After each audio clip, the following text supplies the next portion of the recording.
All right, here we are with day 22 from Advent of Code of 2022. And this was a pretty challenging problem, mainly just it was an intricate problem, lots and lots of ways to end up with off by one errors and all kinds of messy business involved in this problem.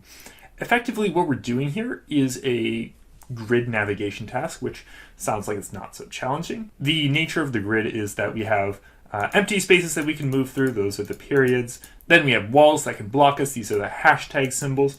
And then we sort of have blank spaces. So our 2D coordinates are always calculated, including these blank spaces as part of it, but we can never move into the blank spaces. What changes between the easy part of this problem, part 1 and part 2, the hard part, is the wrapping behavior. So consider if we're in this position, we might go off the grid to the left, or we might go up and wrap around the other way. In the first part, we're going to just treat this as though we are wrapping around in a very simple way. So we're in row 1, so we wrap around to the other side of row 1. And in this particular case, because there's a wall here, we would actually just stand still. And if we were to go up, we would end up down here on the bottom. Same thing, just all throughout this grid. If we go here, we go down, we actually end up back up here. So that is part 1. And it's important to note the way that the directions are given down here. So we start facing a particular direction, and then we move 10 steps, we turn right, we move another 5 steps, we turn left, we move another 5 steps, and so on and so forth. So what makes part 2 very challenging is that instead of viewing this just as a 2D grid from the top down with our wrapping behavior, we're actually going to treat it as though it was a cube. And so we have 6 different sides of the cube. So I can outline, this is the first part of the cube, these spaces here. Then in this set of rows, we actually have 3 different sides. So each of them are 4 columns wide.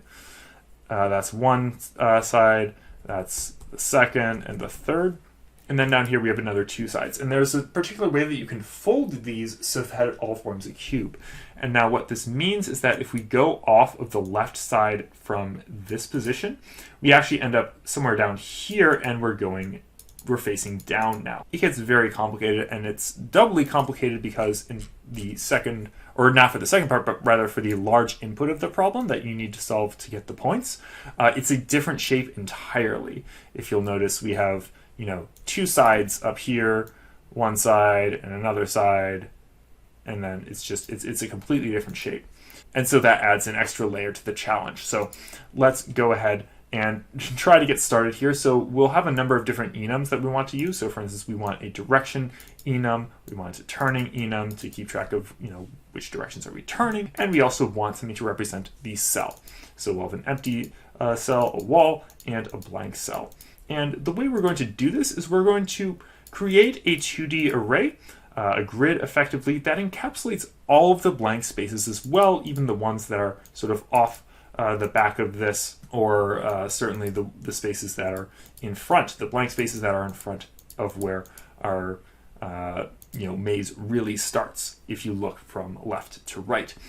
And we'll include those, and we'll also add a layer of padding on top and on just every side of this, and that will make our calculations a lot easier, because if we go off the side onto a blank edge, then we'll just invoke our wrapping function. We don't have to account for any out-of-bounds issues there.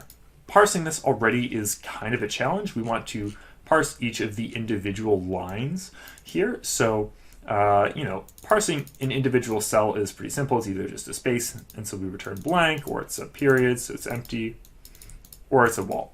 So that part's easy. We're going to add a piece of front padding to each of the rows. Just, we have 4 different sides of padding, and so we'll just put the front there right when we're parsing the line.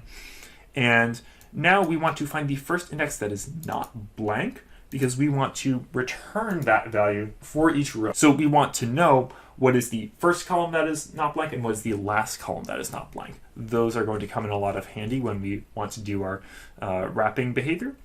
Because our final resulting type here, we want to return the grid of the cells. We also want the row information and the column information. So for each row, we're going to store the first non-blank column, the last non-blank column. For each column, we're going to keep track of the first non-blank row and the last non-blank row. We can determine the row info right away as we parse this, but then column information we'll have to calculate that later on. So we parse all of our cell lines. We get the total max column from all of those. We have to pad each of these cell lines so that they have the right number of blank spaces behind them. Then we have to come up with top padding, and then eventually we also have bottom padding as well. So we have to provide all this padding in every single different direction, which is a little bit challenging. That allows us to construct our maze, and row infos are easy enough to construct because the different cell lines, we take the second part of that from each cell line. Remember that parsed line is returning this tuple as part of its answer, and so if we take the second part of this, we can construct all the row infos. For the column information, that's a little more complicated. We have a separate helper for this. We want to look at all of the different non-blank spaces in each column, and then we just take the first of the sorted list of those and the last, and that helps us calculate the column info. Now we also need to parse the path itself. That's a separate step. We have our final line here, and we just want to recursively parse until we reach the end of file parser. When that happens, we return our accumulated set of directions. So, if we have the character R, then that's turning right. Otherwise, it's turning left. And then we parse a positive number with each of those turnings, and we add a new tuple to our accumulated list. So that's how we get all of the many different outputs from this file. So once we have our maze info, what then? What do we do next? First, we have to get our starting position. This is the first place in row 1 that is not blank. So, that's it's slightly trickier to calculate than you would expect, but we just find all the empty spaces in row 1. We sort them by their column, and we take the first of those. The heart of this problem is the run moves function. So run moves, we take, recursively speaking, our current coordinate and our current direction that we're facing, and we take the list of turns and the distances that we go with each of those turns, and we'll return the final coordinate that we are at and the new direction. So I'll just sort of demonstrate in general what's happening. Let's suppose we start here and we're facing right and we go 10 to start. We just run into this wall and then we stop. So we exhaust all of the moves that we have facing this direction, even though we only used 3 of them. We just spend the next 7 turns running into this wall and standing still. So then we turn right and we start walking down. So we go 1, 2, 3, 4, 5 down. We turn left, and so if we're down and facing left, we're now facing right, and so we will start walking off the edge. And in part 1, the way this works, so we take 5 steps, and we're going to wrap around to this side, 3, 4, 5, we take another turn, and so on. So that's the general pattern we're following. So the way run moves works is it has this base case. If we run out of different directions, so we have no more turn move combinations, then we just return the coordinate and the direction that we are standing on. And if we do have another place to go, obviously we need to execute those moves. So what does run moves tail do? It takes the particular distance from here and it takes the current location and it runs our moves in that direction. So we have our current direction, and I do believe we need to find the new direction, which is just a matter of turning. This is just a simple case function. If we're facing up and we turn left, obviously now we're facing left, and we just have 8 different cases. So that's simple enough. So we have a new direction once we execute the turn, and we run this function the given number of times for each distance. And what do we do within each iteration of this? We call our move function. So move will execute a single move given that we are facing a current direction at a particular coordinate. We will calculate the next coordinate that we are going to. We can start by calculating our desired next coordinate. So this is simple enough. If we're facing up, we subtract 1 from the row. If we're facing right, we add 1 to the column, and so on. And then we have to look ahead and say, okay, what is our next cell? Because if our next cell is a wall, we're actually just going to stay put. We're not going to change our location. Our starting location is our ending location. If the next location is empty, then we successfully move to our next coordinate. Now, if our next location is blank, then we have to do a little bit of logic. We have to find the next cell accounting for wrapping. So what happens here? So if we're facing up and we wrap around, well, we're going to stay in the same column. So we have our, this is our final row, this is our final column, and we're staying in the same column that we have at the start. But how do we calculate the new row? Well, we have to look at the column information for this column. And we want the last item of that. So we want the final row that is not blank. So we're calling second here because the first is going to be that first row that is not blank. But since we're going up, we're going to the second one. If we're going down, then we use the first. And now if we're going right and we're wrapping around, then our row remains the same, but we're going to use the row info of that row in order to determine what the new column is. So we get the next cell that is our wrapped location, and there's still a little bit more logic to do. We have to ask ourselves, okay, if the wrapping cell is empty, then we return that cell. Otherwise, it's a wall, and so we're standing still. So again, we're just returning location. And that's all there is to part one, really. So we have, run moves tail. It will just call move the right number of times. We'll execute all of our different directions, and eventually we are in our final position.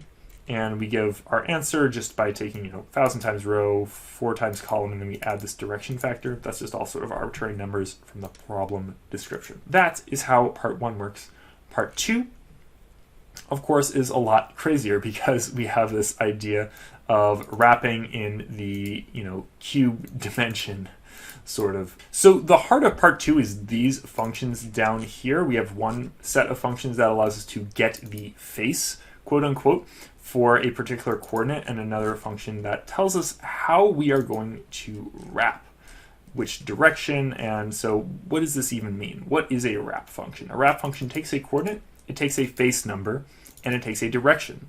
It returns for us the new coordinate we would move to if we move in that direction, and the new direction that we're facing. Because remember, we can change directions now simply by wrapping around the edge. This is best illustrated on the problem description. If we're at position A and we're facing right, we'll actually end up in position B facing down. If we're at position C, I think, let me read this directions, and we move down, then we arrive at D facing up. So that's an important nuance of part two. So let's go ahead and account for that by, these functions, it's all just hard-coded stuff. It's a lot of hard coding based on the coordinates and the sizes and how this all works. So the way I arrange the face numbers is I imagine everything like the faces of a die. So if you're on, the one side, 6 is opposite you. And so 1 going off to the left, you might end up on the 3 face, except, in a different direction. And so these get face functions just assign a face number depending on, the coordinate you're at. So if we're at row -4, we know in the small part that we're part of this face 1. Whereas it gets more complicated for the harder input, but it's still pretty easy overall. But then the wrap functions are very challenging. Let's suppose that we are on face number 1 and we're facing left. What is our new coordinate, basically? So we are always going to end up on row 5, it turns out, and we're going to increase our row by 4, and we're going to be facing down. What does that even mean? So let's suppose we're on face 1. We walk off, we're facing left, and so we go off this side. What happens is we end up on row 5, because we're still tracking the same kind of 2D coordinates. These 2D coordinates don't change when we fold everything up. So we're always going from face 1 to face 3, which always gets us on row 5. In order to calculate our column, we take our current row and we add 4. So if we're on row 1, we end up in column 5. If we're on row 2, we're in column 6, and so on. And we're always going to be facing down. So that's how we calculate the wrap of face 1 when we're facing left. If we're facing up, it's different. We're still going to end up on row 5, but now we need to do this different calculation to get the column, and we're going to be facing down. I think the way it works out is that we go up off of 1, and we're now on face 5. And again, all of these calculations, there is a pattern there, but it's very, very complicated. All of this is hard-coded. I have some notes that sort of describe what is going on as far as how this mapping works, but it was extremely annoying, and it's a completely different function for the larger input. So we have all of these different calculations we're doing, but what this does is the same fundamental thing we were doing with column infos and row infos in that first part, which is determining what happens when I wrap around. And so an important nuance of move in part 2 is that we take a coordinate and a direction and we get a new coordinate and potentially a new direction. So if, for example, if we're going to just an empty space based on our next coordinates, like this part's the same as part 1, and these are the same. If we're going to run into a wall, then we just return a location in the current direction. If it's an empty space, we just return this next coordinate and we get our new direction. But if it's blank, we have to apply our wrapping function. And so wrap is actually, it's passed as a function just because it has to be different for parts, for the smaller input and the larger input. So as you'll see way up here, if the size is small, then I give the easy functions. If it's larger, I give the harder functions. And so this is kind of nice part of functional programming is it's fairly easy to do this. But how I apply it then is we just say, okay, next cell wrap, next direction wrap. We apply our wrapping function on this location. We need to get the face for this location in order to apply it properly. But this gives us the same data that we were getting from the column infos and row infos in part 1. So very annoying code, but it does work out in the end. But you have to be so careful writing these functions because it's so easy to introduce an off by 1 here, and it's going to be really hard to debug that. So you really just have to be careful while you're writing these. Test it on the easy part, make sure you're getting that right, and then move on to the hard part. So like I said, difficult, intricate problem, but I got there in the end. These ended up being my solutions. So hope you enjoyed that video. Make sure to subscribe to the Monday Morning Haskell YouTube channel and to our mailing list. That link is in the video description. And we'll be back with more of these videos, just a few more from Advent of Code 2022. So thank you so much for watching.